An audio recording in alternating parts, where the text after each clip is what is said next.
concerned that so many of you understand the whole Pokemon thing. And finally, Ammon Allen Dussault.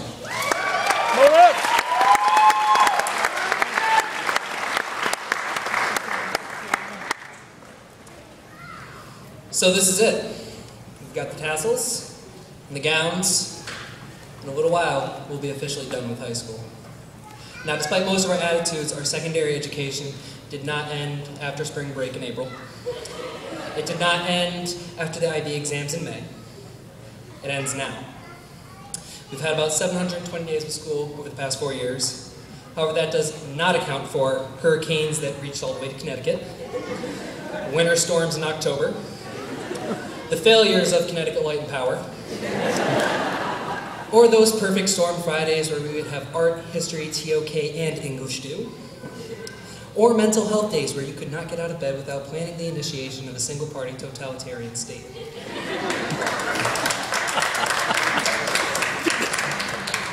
But aside from those, we've had about 6,120 hours of school. Let me put that in terms we can all understand. That'd be 408 IOCs or IOPs, 68 biolab periods, 1 sophomore chemistry class. But looking back now, I can say that it was well worth it. I don't know how many of you know this, but I ended up at SEBA quite by accident. I was not doing well at my middle school, and my mom was pulling out all the stops to find me somewhere new. She came to me and told me about SEBA, the fancy mission statement, the prestigious awards, and all I heard was, there's no uniform.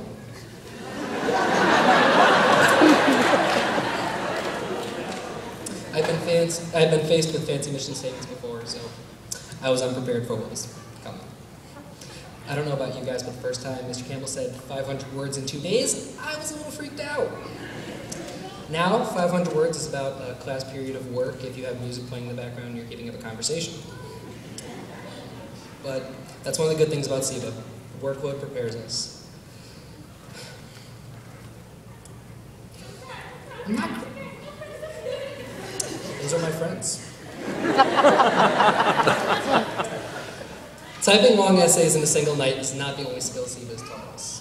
I don't know how the administration managed to do this when we have a lottery system to get into the school, but somehow they assembled the most diverse and opinionated group of people I have ever met.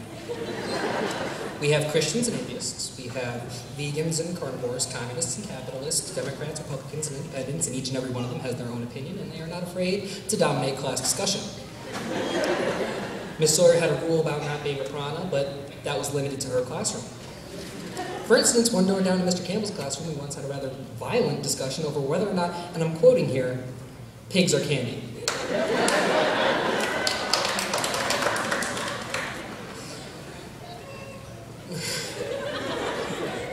However, despite the volatile nature of our debates, they served a higher purpose. They taught us to think critically. When we're in college or in later life, we're not going to remember the personal rivalries that might have sponsored some of the debates, or the pain of being contradicted with empirical evidence. We're going to remember how we were able to adapt and respond and perpetuate the discussion. And that's a priceless thing. Now, I know I've been criticized for being long-winded, so I'm going to end this speech early. I could go on for hours about the memories we've made, about our inside jokes and our hashtags, about our triumphs and victories, our blunders and mistakes. But you guys were there, so you know them. So instead, I'm going to take this as an opportunity to thank you guys. Thank you for all those pens and pencils that I swore I would give back. I have no idea where they are. Thank you for the reams upon reams of notebook paper, the loaned laptops and IDs, and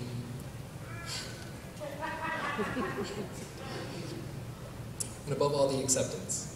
Honestly, this is the only school where someone like me could be anything but a social pariah. Now for the staff, I have some apologies. I apologize for my handwriting. I apologize for those assignments that were late, failed to print, or just disappeared somewhere between my backpack and your desk. I apologize for the battle cries during lunch. I apologize for the origami frogs I have hidden throughout the school. I apologize for the marshmallow that is currently stuck to the ceiling of the lecture hall. I apologize for the borderline inappropriate compliments. Despite my best efforts, you You folks are in a really tight ship and did a great job with all of us. Now, if there's one thing I want us all to remember from my speech, it's these last few lines. I'm never going to give you up. I'm never going to let you down. I'm never going to run around and desert you. Never going to say goodbye.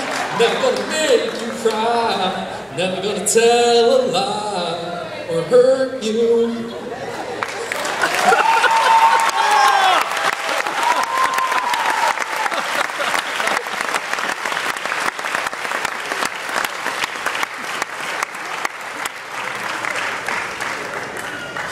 All right.